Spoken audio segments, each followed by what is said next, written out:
We've got to talk about Dragula's editing problem.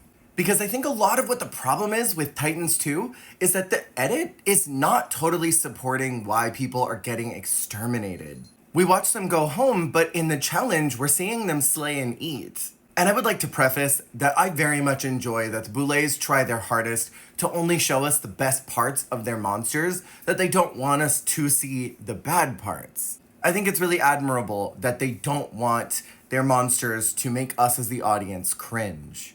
But therein lies the problem, because we're only seeing their best moments in a floor show, and then we see them go home, and it leads to audience dissonance where we are so confused why somebody went home when we didn't perceive them as having a bad performance. Because again, only their best parts were shown. And I hear them say a lot on their podcast that we as the audience are not seeing the full picture. But that's precisely the problem. We do not exist in that room as it's happening. We are not seeing each performance in its entirety. So we're not seeing the stumbles, we're not seeing the problem moments. And this is something I feel like the old seasons used to show us a little bit more of, was if they didn't do well, they kind of highlighted that.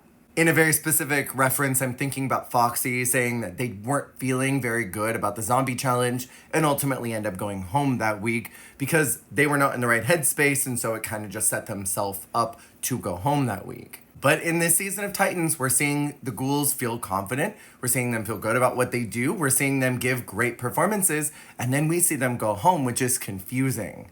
And I really think that if the Boulets want to create less dissonance and have to explain themselves less to the audience, what would behoove them is to show us a little more of what made somebody's performance bad. That if they struggled, show us that in the edit just a little bit more so it makes sense.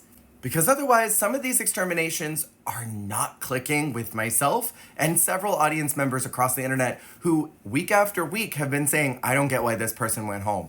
I don't get why this person won. It seemed like that person did better or that person did worse. And there's always going to be fan bias, of course, but I think the simple truth is that we do not see enough of the fails for it to make sense why someone got exterminated.